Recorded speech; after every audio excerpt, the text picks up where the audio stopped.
Queria que você abrisse a sua Bíblia em 2 Crônicas, capítulo 32. Queria ler esse texto muito gostoso.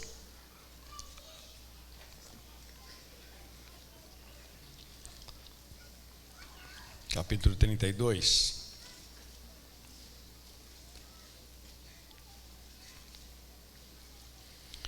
Eu estou fazendo um desafio lá na nossa igreja, que é o pessoal carregar a Bíblia, né? Porque agora tudo no smartphone, então eu tenho feito esse desafio. O goleiro do Real Madrid, ele foi fazer os exames dele agora para a temporada, e ele estava na sala de espera do médico lendo a Bíblia.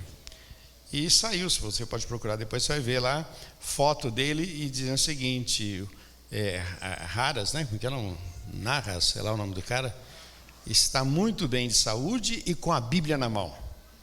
Saiu nos periódicos, nos jornais, tal, fotos dele, e eu então selecionei algumas, mostrei na igreja. E eu estava dizendo para ele, se ele estivesse lendo no smartphone, ninguém colocaria essa divulgação, porque ninguém saberia, né? Mas como ele estava com a Bíblia na mão, aí o pessoal já colocou, olha, estava com a Bíblia na mão, porque assim a gente consegue impactar mais as pessoas, né? O meu e-mail é prnatalino@cristoeresposta.com.br. Então eu, quando vou passar para alguém, eu digo para ele: você está obrigado a escrever Cristo é a resposta. Pelo menos uma vez na vida você vai ter que escrever que Cristo é a resposta. Você pode não concordar, mas que vai ter que escrever, Cristo é a resposta, não é? Porque é o instrumento que você tem para poder evangelizar, falar do amor de Deus. Amém? Queridos, eu queria ler esse texto com vocês, que eu acho fabuloso. Conta a história de um homem chamado Ezequias. Ezequias vinha de um momento muito bom no seu reinado. Começa lá no capítulo 29. Ele começa fazendo mudanças, convocando o povo para adoração, para servir a Deus, reestrutura a imagem de Deus naquela nação, acaba com uma série de altares, tal, e o final, no capítulo 31, versículo 20, capítulo 31, verso 20, diz assim: e assim fez Ezequias em todo o Judá, e fez o que era bom e reto e verdadeiro perante o Senhor seu Deus, e em toda a obra que começou no serviço da casa de Deus e na lei e nos mandamentos para buscar a seu Deus, com todo o coração o fez. E o que mais? Vamos falar junto? E prosperou. Não é legal isso? O camarada decidiu levar Deus a sério. E não só ele, mas ele contagiou a nação. E tomou algumas atitudes duras, de tirar os altares, de falar, olha, não, agora aqui só tem um Deus, o Deus verdadeiro, papapá. E o texto diz que Deus o abençoou de tal maneira e ele prosperou. Ok? Assim termina esse texto. E ele prosperou. Isso nos dá uma dica muito grande, meu irmão, que se nós realmente levarmos Deus a sério, Deus não tem problema nenhum em nos abençoar. Amém? Deus não tem problema nenhum em nos abençoar. Fala para quem está ao seu lado, mas você tem que ser confiável. Fala para ele. Porque tem gente que não é confiável. O camarada, Deus abençoa, e ele já pensa que a bênção é dele, e ele não é confiável. Ezequias, ele era confiável. Deus não tinha problema em abençoar Ezequias, porque Ezequias mantinha a sua fé nele. Aí o capítulo 32 começa com uma história muito legal.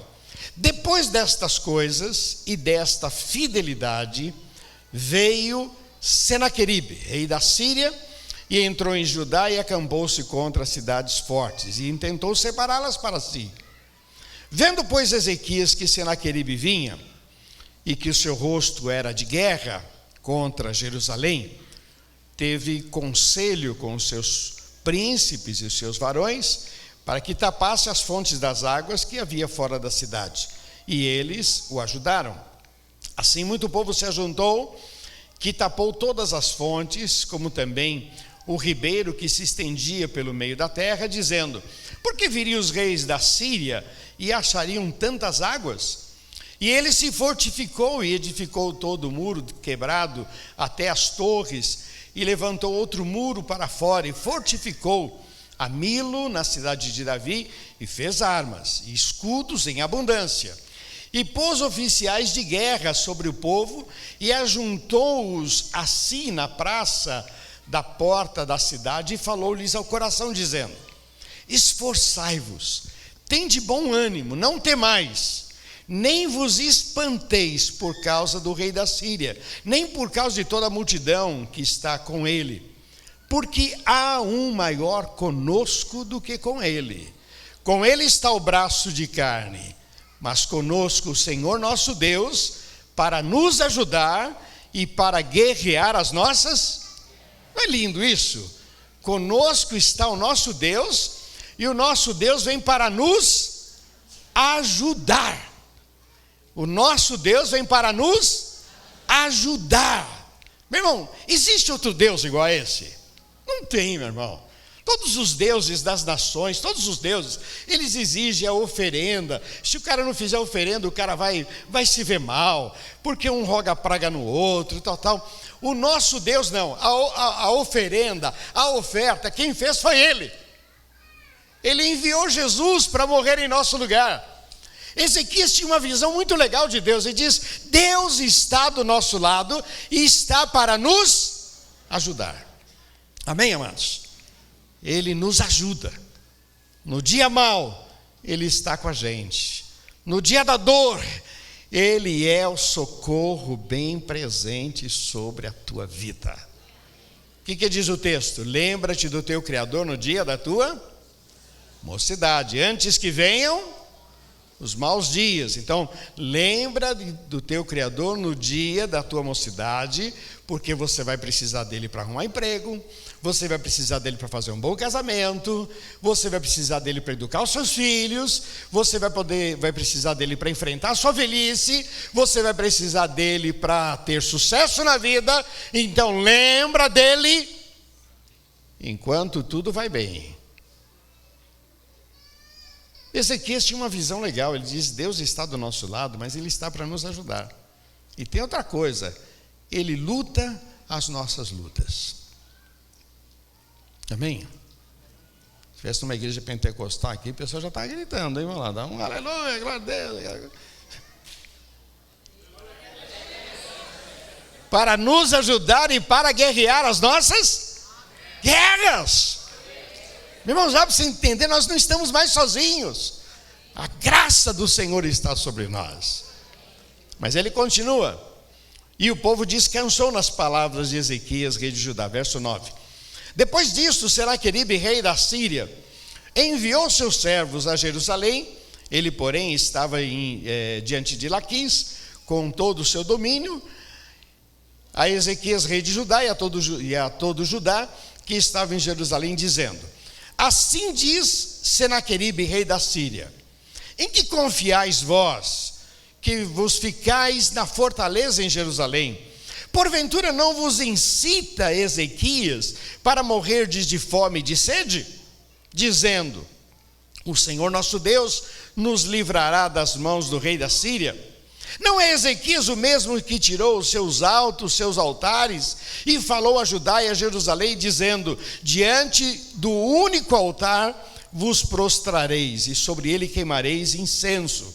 Não sabeis vós o que eu e meus pais fizemos a todos os povos das terras? Porventura puderam de qualquer maneira os deuses das nações daquelas terras livrar a sua terra da minha mão? Qual é, e de todos os deuses daquelas nações que meus pais destruíram, que pôde livrar o seu povo da minha mão, para que o vosso Deus vos possa livrar da minha mão? É interessante que o sistema de inteligência de Senaqueribe, muito legal, né? Porque veja bem, era uma nação, Judá com o seu rei, Senaqueribe, um outro rei de um outro povo, mas o sistema de inteligência andou lá no meio e disse: olha, a gente tem um ponto fraco aqui, tem gente descontente, porque Ezequias tirou os altares. E foi justamente aí que ele veio. Olha, esse camarada, ele tirou os deuses de vocês. Esse camarada está criando problema no meio de vocês. Meu irmão, saiba que o diabo, ele te analisa. Presta atenção, meu irmão, no que eu vou dizer, que é muito importante. O diabo não está preocupado quem você é e quais os problemas que você está enfrentando. Ele está preocupado em quem você pode se tornar nas mãos de Deus. Presta atenção, meu irmão. O diabo não está preocupado em você como você está hoje. Ele está preocupado em quem você pode se tornar nas mãos de Deus amanhã. Olha, meu irmão, você não tem ideia do que Deus tem para a tua vida. Você não tem ideia do que Deus tem para a tua família. Mas se ele conseguir destruir a tua vida agora, ele destrói todo um projeto. Não é à toa que a palavra de Deus diz: lembra-te do teu Criador no dia da tua mocidade. Às vezes a gente se dá o luxo de pecar. Ah, não, eu tenho direito. Sabe, eu estou cansado. Eu tenho direito. E às vezes a gente se dá o luxo de não ir à igreja, não ler a Bíblia. E a gente se dá o luxo. Ah, levantar meus filhos cedo. Já levanta a semana inteira cedo. Mas levantar cedo para ir na igreja, você está se dando luxo. Você não sabe o que Deus tem para a tua vida. Não brinque com as coisas de Deus. O diabo não está preocupado com você hoje. Olha o que aconteceu com Sansão. Sansão devia ser uma grande potência. Muito bonito dizer que Sansão matou mais de 3.000 no dia da sua morte. E morreu, acabou. E daí? Morreu. E se ele ficasse vivo? Poderia ter feito muito mais. Amém? O diabo não está preocupado em quem você é hoje. Mas quando ele vê que você ama a Deus e serve ao Senhor, pode crer, vai colocar um rabo de saia no teu caminho, vai colocar algumas tentações, algumas coisas para você cair. Porque se destruir a tua vida agora, destrói o teu futuro. Gente que poderia ser missionário, que poderia estar atuando, gente que poderia estar em posições de destaque nesta sociedade, não podem, porque marcharam a história lá atrás. Versículo 15. Agora, pois, não vos engane Ezequias, nem vos incite assim, nem lhe deis crédito, porque nenhum Deus de nação alguma, de reino algum, pode ou pôde livrar o seu povo da minha mão, nem da mão dos meus pais, quanto menos vos poderá livrar o vosso Deus da minha mão. Também seus servos falaram ainda mais contra o Senhor Deus e contra Ezequias, seu servo. Olha, cuidado, não mexa na unção de ninguém, porque esse camarada começou a mexer com Deus. Começou a mexer na unção de Ezequias, mexer na sua posição, e ele mexeu com Deus. Tem uma hora que Deus fala: deixa que agora a briga é minha. Lembra de Josafá? Lembra? Está lá o camarada achando que vai estar. Josafá ora o Senhor, e o Senhor disse ao Josafá: você espera um pouquinho só, agora a briga é minha, deixa que eu resolvo isso. Amém? E continuando, versículo 17. Escreveu também cartas para blasfemar ao Senhor Deus de Israel e para falar contra ele, dizendo: assim como os deuses das nações das terras não livraram o seu povo da minha mão, assim também o Deus de Ezequias não livrará o seu povo da minha mão. E clamaram em alta voz, em judaico, contra o povo de Jerusalém, que estava em cima do muro, para os aterrorizarem e perturbarem, para tomarem a cidade. Falaram do Deus de Jerusalém como dos deuses dos povos da terra, obras das mãos dos homens. Porém, o rei Ezequias e o profeta Isaías, filhos de Amós, oraram por causa disso e clamaram ao céu. E então o Senhor enviou quantos anjos? Um anjo, que destruiu todos os varões valentes e os príncipes e os chefes do arraial do rei da Síria, e este tornou com vergonha de rosto a sua terra, e entrando na casa do seu Deus, os mesmos que saíram das suas entranhas, quer dizer, os seus filhos, o mataram à espada. Assim livrou o Senhor a Ezequias e os moradores de Jerusalém da mão de Senaqueribe, rei da Síria, e da mão de todos e de todos os lados os guiou. E muitos traziam presentes a Jerusalém ao Senhor, e coisas preciosíssimas a Ezequias, rei de Judá, de modo que depois disso foi exaltado perante os olhos de toda a nação. Vamos orar. Pai, nós nos colocamos diante de Ti. Só esse texto, Senhor, já nos alimenta, já nos desafia. Me conceda graça para que eu possa compartilhar uma palavra boa que venha trazer ajuda, força para cada um.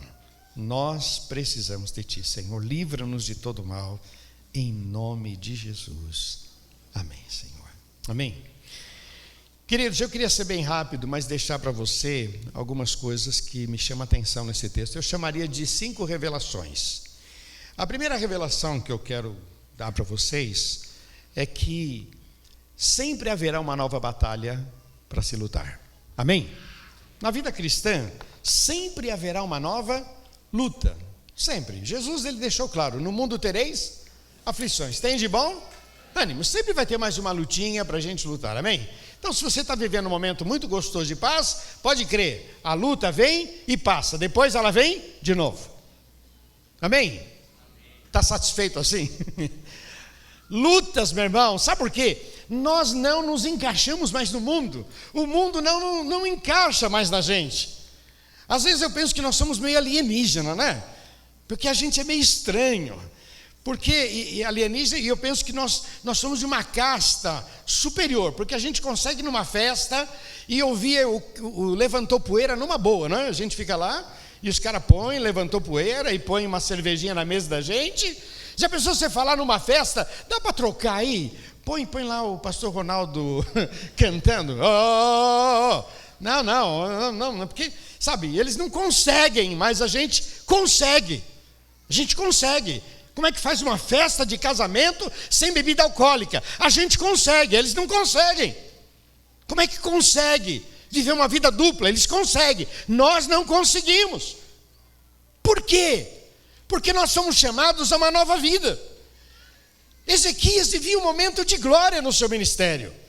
Ele começou a reorganizar a cidade, a nação, a adoração, e o texto diz que ele prosperou, mas de repente veio Senaqueribe, rei da Síria, se levantou contra ele, e pronto, meu irmão, vem a luta. Queria que você entendesse o seguinte: sabe por que Deus permite lutas? Fala para quem está do seu lado: para oxigenar. Fala para ele. Tem que dar uma oxigenada.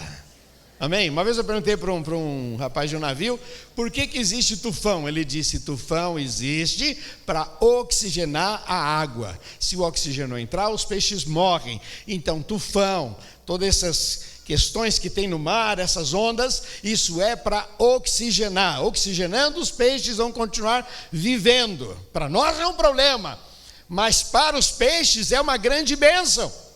Interessante nesse texto, meu irmão, que ele começou: bom, vem a luta, e o que eu vou fazer com a luta? Fala para quem está do seu lado: reaja e enfrenta em nome de Jesus. Esse é o segredo.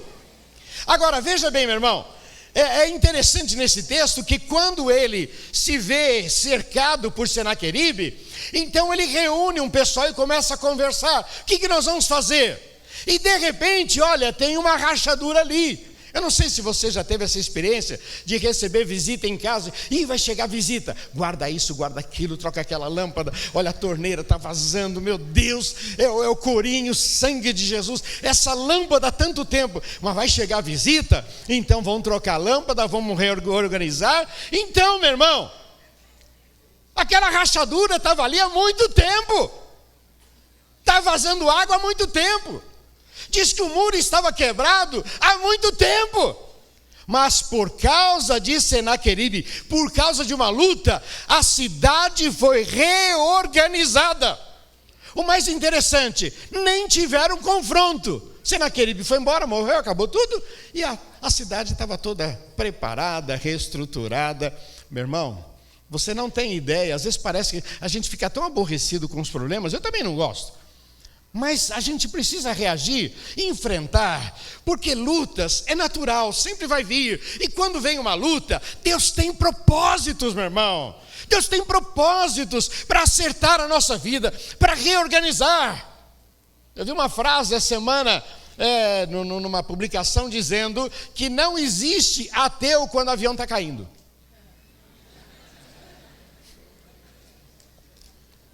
Não é verdade? O avião está caindo, eu sou ateu. Não existe, meu irmão. O avião está caindo, todo mundo vai começar a fazer cruz e clamar e fazer alguma coisa e cruza o dedo e faz.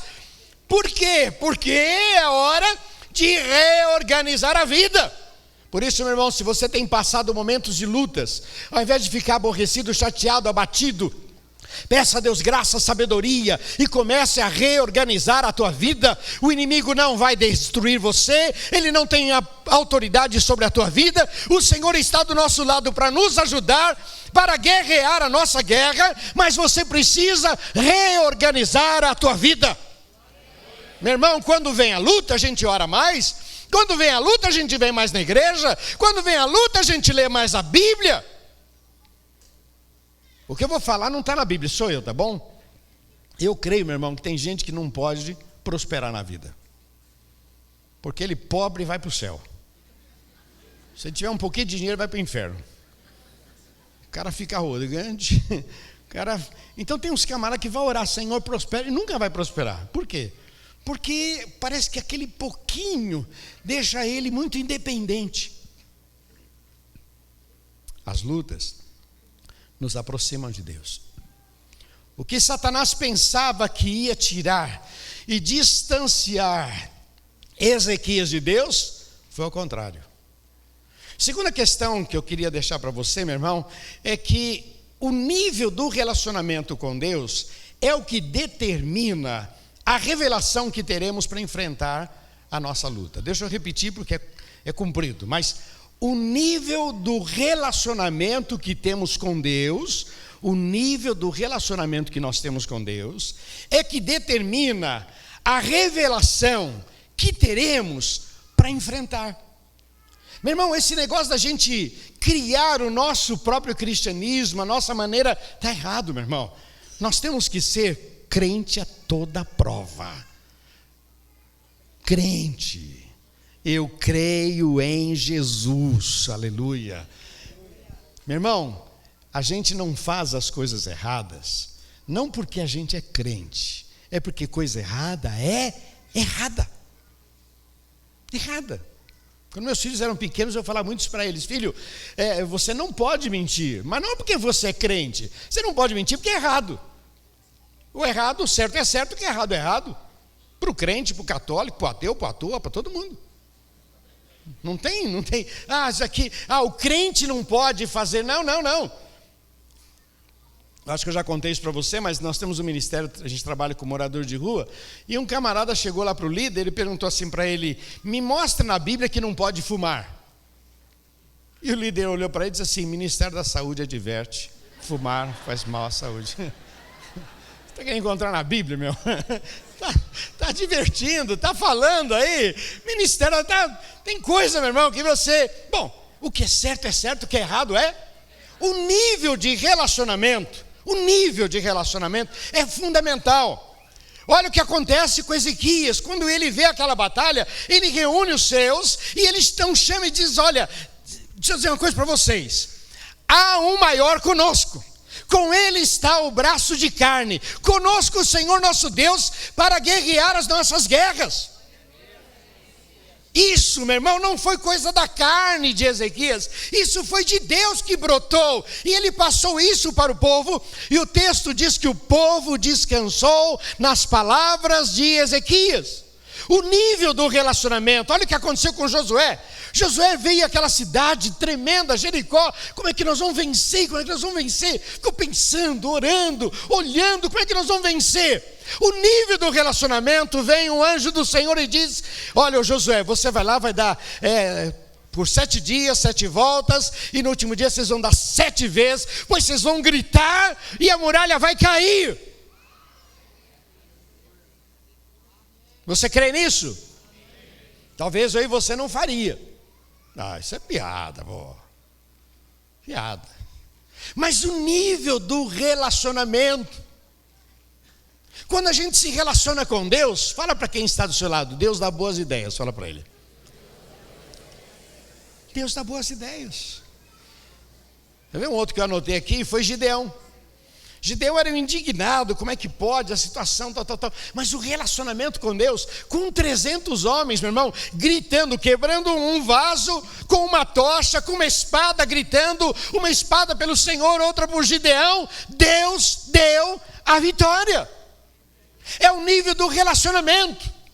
Você se relaciona, Deus te dá boas ideias. Você se relaciona, Deus te dá graça. Você se relaciona com Deus, Deus guia os teus passos. Você se relaciona com Deus, Deus faz você achar graça diante das pessoas. Se relacionar com Deus não é uma questão só religiosa. Se relacionar com Deus é para poder viver uma vida abundante. Quer ver um outro exemplo que eu anotei aqui? Foi Moisés. Moisés perguntou, Senhor, como é que vai ser isso? E aí, o que eu faço? Deus perguntou, o que você tem na mão? Uma vara, joga no chão, jogou. Virou uma serpente, pega pela cauda. Pegou, então é isso aí. O que Deus falou? Nada, e falou tudo. Como é que nós vamos vencer? É isso aí. Pega essa vara e vai com ela. Se fosse a gente pensar que ia ser ninja, né? Ficar lutando. Vai com ela. Como é que vai ser? Senhor, a gente tem 5 pães e 2 peixinhos. Tá bom. Isso tá bom. O nível de relacionamento, meu irmão, a importância de a gente orar, buscar a Deus, falar com o Senhor, reconhecer, transformar a nossa casa num centro de adoração. O nível de relacionamento vai trazer revelação sobre a sua vida. Como é que eu resolvo isso? Um pastor me contava de uma senhora da igreja dele, que essa senhora, casada com um alemão, esse camarada simplesmente um dia sumiu, não voltou mais para casa. Passado muito tempo, não sei se meses, anos, mas passado muito tempo, o camarada chegou, abriu a porta, entrou, sentou na sala, sem falar nada. A mulher na hora pegou o telefone e disse, pastor, lembra que eu falei do meu marido? Não. Ele voltou, ele está aqui sentado na sala, o que eu faço? O pastor pensou e falou, o que ele gosta? Aí ele gosta de cerveja. Você tem uma geladinha aí? Ela falou, tenho. Então, dá para ele. Aí ela foi lá, pegou uma bandejinha, colocou, chegou na sala e deu para ele. Aquele homem olhou para aquela mulher e começou a chorar. E disse, você me trata bem depois de tudo que eu fiz? Eu quero pedir perdão. Esse homem depois entregou o coração para Jesus. Os 2 são membros da Igreja Batista. Você orientaria isso? Não, eu também não. Mas o pastor orientou. O nível de relacionamento dele. Sei lá. Tem coisas que a gente lê na Bíblia que é muito estranho. Mandou o profeta tirar a roupa. Que isso? Pegar o cinto, enterrar. Mas coisa maluca. Mandou outro profetizar em cima de ossos. Profetiza. Oh Deus. Manda os ossos se juntar e virar uma nação. Mas o nível de relacionamento, a gente obedece. E quem obedece vê a glória de Deus. Lembra José, Marta e Maria? O Senhor disse, tira a pedra. Não, Senhor, já faz 4 dias. Eu não te falei que se você cresce, você via a glória de Deus? Então tá bom. Deus falou, está falado, tirou a pedra. O que aconteceu? Ressuscitou a Lázaro. É isso que eu aprendo nesse texto. A terceira coisa que eu queria deixar para vocês, que eu aprendo nesse texto, meu irmão, é que a fé tem que ser permanente. Fala para quem está do seu lado, a fé tem que ser permanente. Fala para ele. Fala para o outro lado, a fé tem que ser permanente. Meu irmão, a gente acreditar no poder de Deus quando tudo vai bem é moleza, meu irmão. Mas a nossa vida com Deus é justamente por causa dos dias difíceis, meu irmão. É no dia difícil que nós determinamos aonde está a nossa fé. É no dia difícil que nós estabelecemos quem de fato é esse Deus na nossa vida. Impressionante aquilo que no versículo 7, ele diz assim: esforçai-vos, tem de bom ânimo, não temais, não vos assusteis. Meu irmão, mas dava para assustar, a coisa era feia. O inimigo veio com gana, passou por várias nações. Aqueles reis, eles iam passando assim, tinha períodos de guerra, eles iam passando e destruindo uma, destruindo outra. Esse camarada vinha de várias destruições, o cara vinha com sangue nos olhos. E aí Ezequias disse: a gente não confiou em Deus até agora, vamos continuar confiando nele. A gente não confiou em Deus. Meu pai passou por várias falências. Eu era adolescente. E no meio dessas falências, ele também sofreu um acidente, a gente ficou numa situação muito difícil. E meu pai dizia todos os dias: se com Jesus está difícil, sem ele é pior. Todos os dias. Minha mãe ficava irada: cadê esse Deus, cadê? Calma, calma. Se com Jesus está difícil, sem ele é pior. Dias melhores virão. Mas não tinha projeção. E a gente foi falindo e tentando e falindo, até o dia que Deus mudou a nossa sorte. Louvado seja. Você sabe que o teu problema tem data marcada para terminar, sabia disso, né? Não vai permanecer para sempre. Por isso, meu irmão, a tua fé tem que ser permanente. Olha o que Jó disse no meio da dor. Olha o que Jó disse. Capítulo 19, verso 25. Olha o que ele disse: eu sei que o meu Redentor vive. O cara perdeu tudo, mas ele não perdeu a fé. Eu sei que o meu Redentor vive. Eu sei que ele vai se levantar. Eu sei que ele vai mudar a minha sorte. Olha o que aconteceu com Paulo e Silas na prisão. Por volta da meia-noite estavam louvando a Deus. Eu estou passando um problema. Ele é verdadeiro. Mas Deus é Deus. Louvado seja o nome do Senhor. Ele é poderoso, Ele é maravilhoso. Eu posso estar passando por um problema, mas Ele é o meu Senhor. Fala para quem está do seu lado: não arrume encrenca com Deus. Fala para ele. Fala. É o único que pode te ajudar, meu irmão. Paulo disse: eu sei em quem tenho crido. Ele é poderoso para guardar o meu depósito até aquele dia. A fé tem que ser permanente. Ou você crê, ou você está brincando de ser crente. Não, tem que ir para casa, meu irmão. Eu sou crente, em nome de Jesus, eu creio. Esse Deus é maravilhoso. Eu estou passando por um problema, mas o Senhor fará maravilhas na minha vida. Deus me dará vitória em nome de Jesus. Eu creio no poder de Deus. É assim que a gente vence.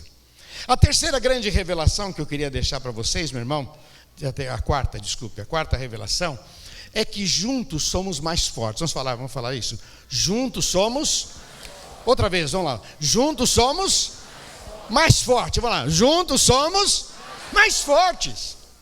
Uma das coisas lindas nesse texto, meu irmão, é que logo que veio o problema, versículo 3, e teve conselho com seus príncipes, com seus varões, versículo 4, assim muito povo se ajuntou e tapou as fontes, versículo 6, e pôs oficiais. Bom, o que eu quero dizer, meu irmão, é que Ezequias, ele não se isolou.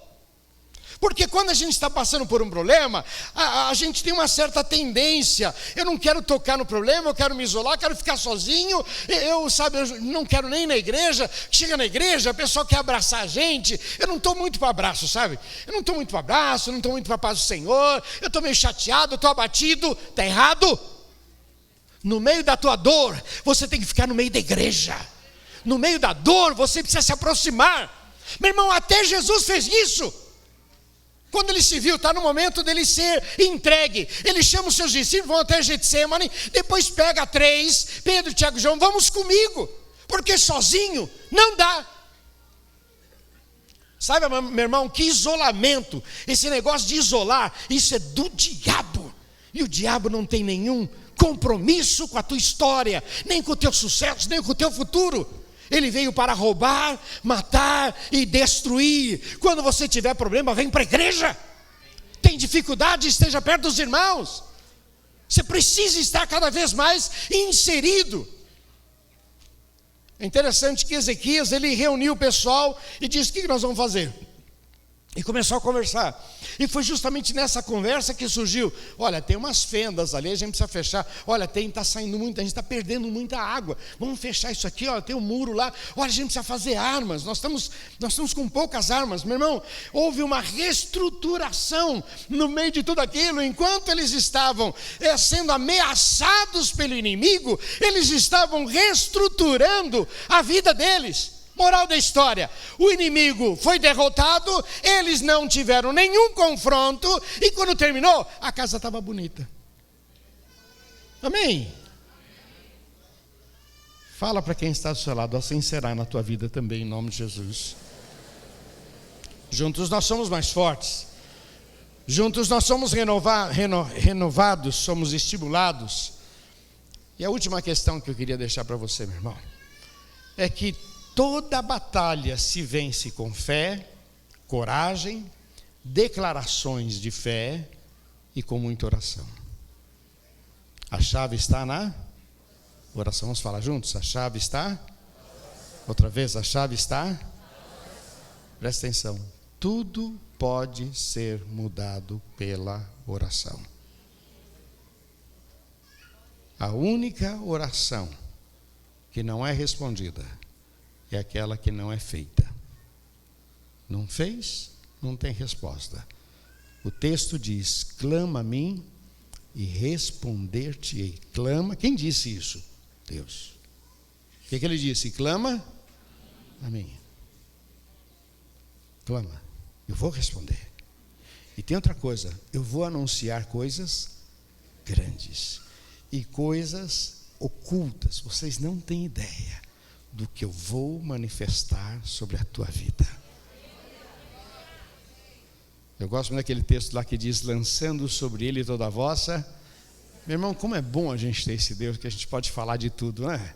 A gente pode falar de coisas grandes, pequenas, né? A gente pode falar de vontades. A gente pode falar com ele tudo. Tem gente que fica falando com o Face. Para de falar com o Face, fala com Jesus, meu irmão. Fala com Jesus, vai dar certo. Com o Face não vai resolver o teu problema. Pelo contrário, você vai manchar a tua imagem, né? O pessoal vai lá, para um monte de pessoas. Bom, falei. Falei para quem? Falei o quê? Não é? Falei. Fala com Deus. Olha o que Jesus ensinou. Olha o que Jesus ensinou em Mateus capítulo 6. Entra no teu quarto, fecha a porta e fala com o teu pai. Teu pai que te vê em oculto te recompensará. Fala para quem está do seu lado: é mole? É mole um negócio desse? Com tanta promessa, foi o que aconteceu aqui no versículo 20. Porém o rei Ezequias e o profeta Isaías, filho de Amós, oraram por causa disso e clamaram aos céus. Ezequias estimulou todo mundo, falou: Deus é bom, maravilhoso, vai dar tudo certo, confia no Senhor, vamos lá, levanta a cabeça, vamos lá, a vitória é nossa, tal. Ficou todo mundo satisfeito com aquela palavra.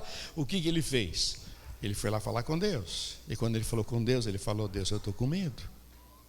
Deus, eu estou preocupado. Eu não sei como fazer, Senhor.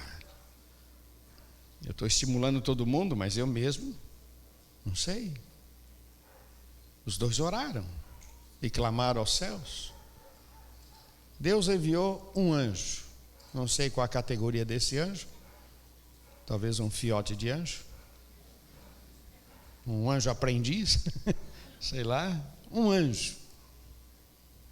E esse anjo, sabe quando há uma confusão interna, as pessoas começam a se bater, não estão se entendendo? Meu irmão, segue-se que se mataram.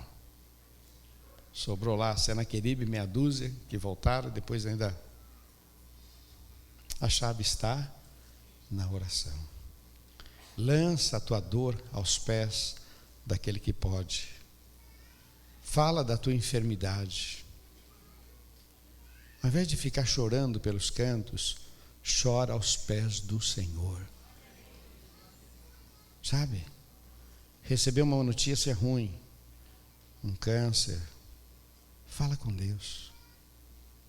Deixa Ele dirigir a tua vida, abençoar a sua vida. Eu tenho um moço na igreja, que é um dos líderes do louvor, e ele tem câncer, e vem fazendo um tratamento há muito tempo.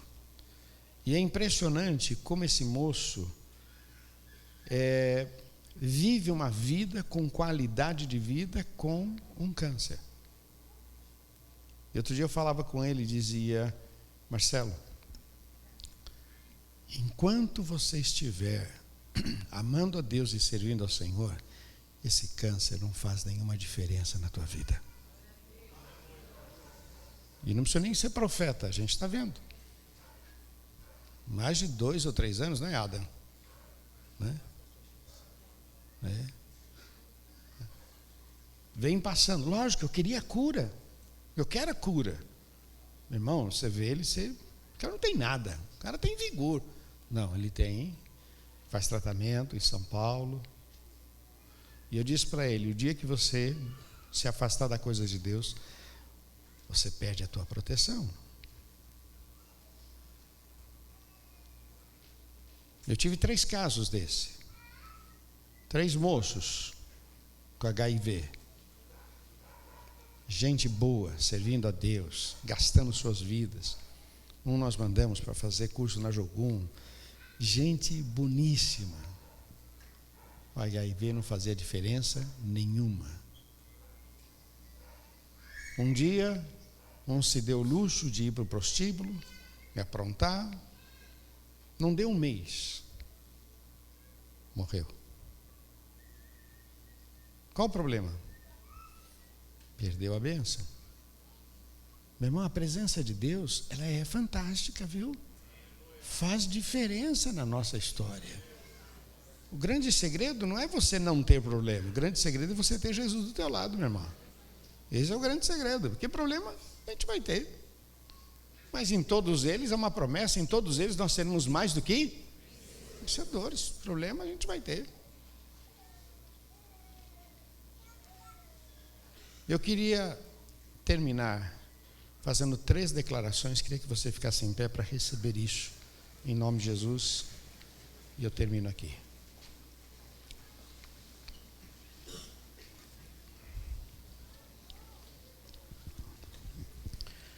Queridos, se você é daquele que reage, daquele que se relaciona com Deus, daquele que tem uma fé permanente, que busca comunhão no meio do povo, que ora e que lança a tua dor aos pés do Senhor, eu quero fazer 3 declarações sobre a sua vida.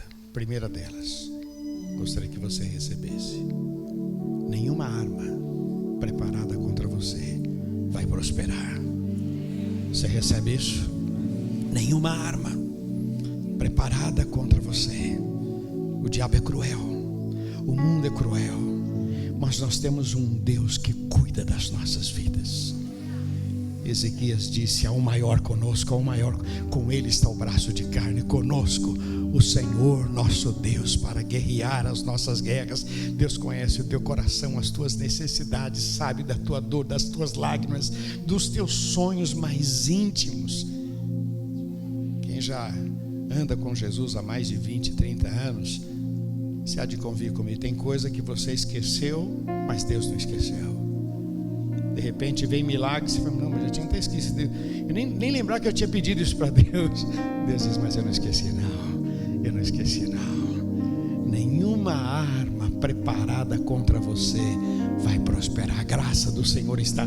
Você decidiu ser sério, você decidiu ser temente ao Senhor, você decidiu levar Deus a sério, fé permanente, confiando no Senhor, orando e transformando Ele na sua paixão. Eu posso te garantir: nenhuma arma contra você vai prosperar. Receba isso em nome de Jesus. Segunda questão, meu irmão: o Senhor te dará estratégia, o Senhor te dará visão, o Senhor te dará direção. Deus é aquele que tira a gente do lixo e põe a gente assentado entre os príncipes da terra. A questão não é quem você é, a questão é quem está sobre a tua vida.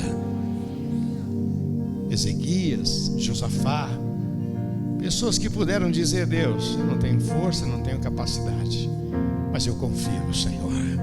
E quem confia no Senhor não se decepciona, meu irmão. Nunca, nunca, nunca.